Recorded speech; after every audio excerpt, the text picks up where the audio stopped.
Magandang tanghali po sa inyo, Pilipinas. Mga kababayan, binabati ko po kayo ng magandang tanghali.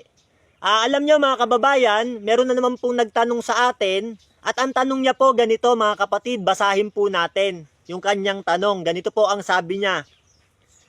Pakisagot po yung tanong, Brother Mar. Wala naman taong naka-perfect ng kautusan ng Diyos. Lahat tayo makasalanan. Kaya ang gawa, hindi na yan kasama sa kaligtasan. Sumampalataya ka lang, ligtas ka na. Tama yung sabi mo, kapatid, na lahat tayo makasalanan. Ang katunayan nga, Roma 3:23, sabi diyan, ang lahat ay nagkasala at walang sino mang taong nakaabot sa kaluwalhatian ng Diyos. Tama, lahat tayo makasalanan. Sabi diyan sa Roma 3:10, walang taong matuwid, wala kahit isa. Tama yan, lahat tayo makasalanan.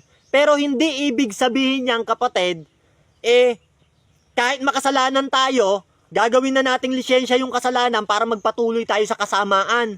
At hindi rin ibig sabihin yan na tayo'y makasalanan, hindi na natin kayang perpiken o sundin ang buong kautusan ng Diyos. Meron sa Biblia, kapatid, meron akong mababasa sa iyo, na meron taong nakasunod sa buong utos ng Diyos. Kaya kung saan mo man narinig yung aral na yan, sa demonyo yan, kapatid. Ganito ang ating mababasa sa aklat ng Lucas, ng 1, ng 5 hanggang 6. Eto, makinig ka. 5. Nagkaroon ng mga araw ni Herodes, hari sa Judea, ng isang saserdoteng ang ngalay Zacarias, sa pulutong ni Abias. At ang naging asawa niya ay isa sa mga anak na babae ni Aaron, at ang kanyang ngalay Elizabeth. At sila'y kapwa matuwid sa harap ng Diyos, na nagsisilakad ng walang kapintasan sa lahat ng mga utos at mga palatuntunan ng Panginoon. Yang kapatid, meron palang mag-asawang Elizabeth at Zacarias. Meron palang mag-asawang Elizabeth at Zacarias na kapwa matuwid sa harap ng Diyos, na nagsisilakad ng walang kapintasan sa lahat ng mga utos at mga palatuntunan ng Panginoon. Yan kapatid, yan dalawang mag-asawa na yan, si Zacarias at si Elizabeth, lumalakad sila ng walang kapintasan.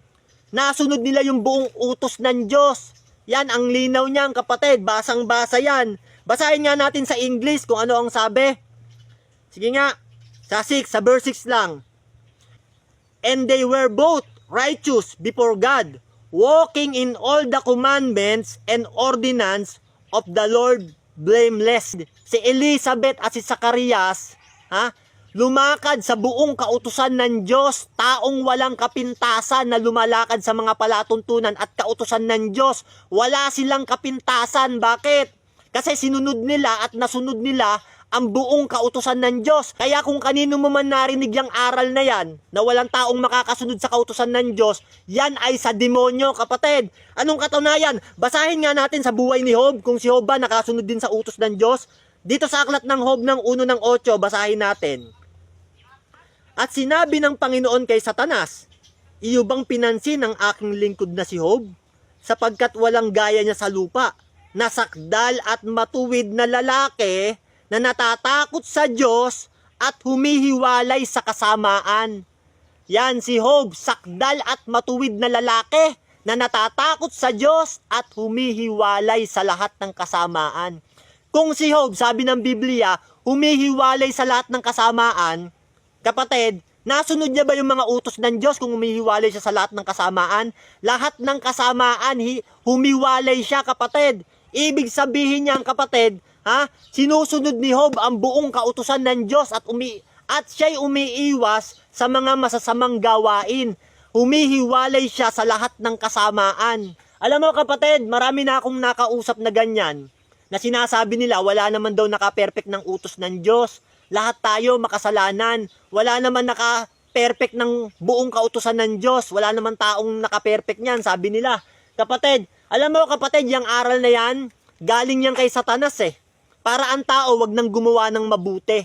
Yung pinagmumulan ng aral na yan, kapatid, kung saan mo man narinig yan, sinasabi ko sa'yo, yan galing sa demonyo yan. Sasabihin ko sa'yo, kapatid, merong naka-perfect ng utos ng Diyos sa Biblia.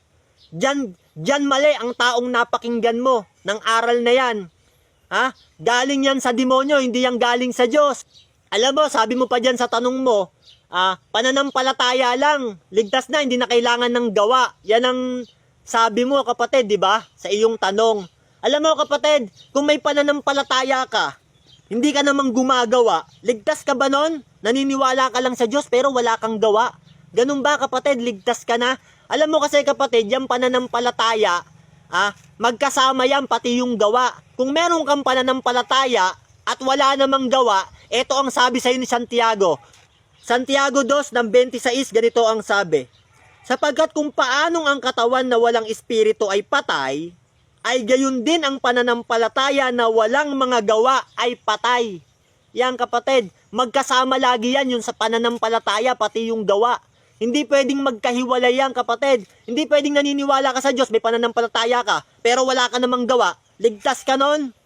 Kailangan ng gawa. Kailangan patunayan ang pananampalataya sa pamamagitan ng gawa. Anong katunayan? Basahin natin sa 24. Nakikita ninyo na sa pamamagitan ng mga gaway inaaring ganap ang tao at hindi sa pamamagitan ng pananampalataya lamang. Yan, kapatid, malinaw yan. Aariing ganap ang tao sa pamamagitan ng gawa at hindi sa pananampalataya lamang. Magkasama kasi yan, hindi pwedeng maghiwalay yan. Kailangan ng isang tao meron siyang pananampalatayang may gawa para siya maligtas, kapatid. At yung mabubuting gawa, napakahalaga yan sa Diyos. Yan, at yan tanong mo, kapatid, yung napakinggan mong aral, walang nakaperfect ng utos, aral yan ng demonyo. Yan, kapatid, meron taong nakasunod sa buong kautusan ng Diyos, kahit tayo makasalanan. Tama yun, lahat tayo makasalanan. Pero hindi ibig sabihin nun, hindi na natin kayang sundin ang buong utos ng Diyos. Salamat, mga kapatid, sana naunawaan nyo.